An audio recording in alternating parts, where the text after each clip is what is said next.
வணக்கம். சிறுகதை முற்பகல் செய்யின் பிற்பகல் விளையும்.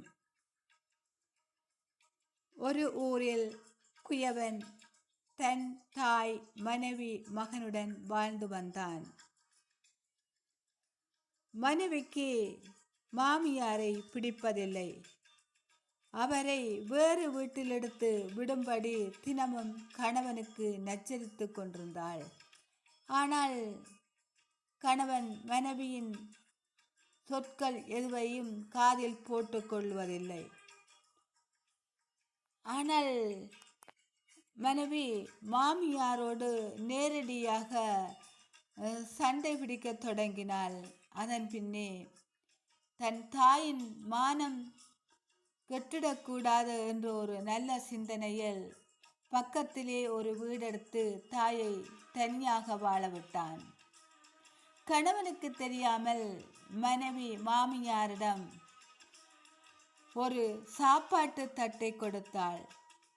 நீங்கள் காலை மாலை என 3 நேரமும் வீட்டுக்கு வந்து சாப்பாடு தருகின்றேன், அதை எடுத்துக்கொண்டே உங்கள் வீட்டில் வைத்து சாப்பிட வேண்டும் என்று கட்டளையிட்டாள். ஆனால் மனது வெம்பி தவித்த மாமியார் தன் மகனின் எதிர்காலத்தையும் மனநிலையும் அறிந்து மகனுக்கு எதையுமே தெரியாதபடி மருமகள் சொற்படியே நடந்து வந்தாள். ஆனால் பேரனுக்கு பாட்டி வீட்டை விட்டு போனது மிகவும் கவலையாக இருந்தது. தாயாருக்கு தெரியாமல் பாட்டி வீட்டுக்கு சென்று விளையாடுவதும் வீட்டில் சமைக்கும் நல்ல சாப்பாடுகளை கொன்றே பாட்டிக்கு கொடுப்பதுமாக பாட்டியோடு ஒட்டி உறவாடி கொண்டிருந்தான்.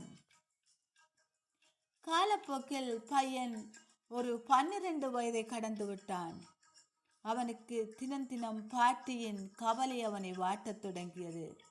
தாயை எப்படியாவது திருத்த வேண்டும் என்று எண்ணினான். ஒரு நாள் மாமியாருக்கு தாய் கொடுத்த சாப்பாட்டு தட்டை எடுத்து வந்தான். அம்மா, இந்த தட்டை நான் கவனமாக கழுவி வைக்கிறேன், ஏன் தெரியுமா என்று கேட்டான். ஏனடா இந்த ஊட்டை கோப்பையை எடுத்து கழுவி வைக்கிறாய் என்று தாய் ஆவேசமாக மகனுக்கு அடிக்க போனான். அம்மா, ஏன் எனக்கு அடிக்க வர்றீங்கள்? இந்த கோப்பை பாட்டி இல்லாத அடுத்த காலத்தில் உங்களுக்கு நான் தர வேண்டுமல்லவா, அதுதான் என்று மிக அதிகாரபூர்வமாக சொன்னான். இதை கேட்ட தாய் விம்மி விம்மி அழுதாள். தன் செய்த தவறை உணர்ந்து திருந்தினாள். அன்றோடு அவள் மாமியாரை தன் வீட்டுக்கு கூட்டி வந்து கணவன் பிள்ளைகளோடு சந்தோஷமாக வாழ்ந்தாள். நன்றி.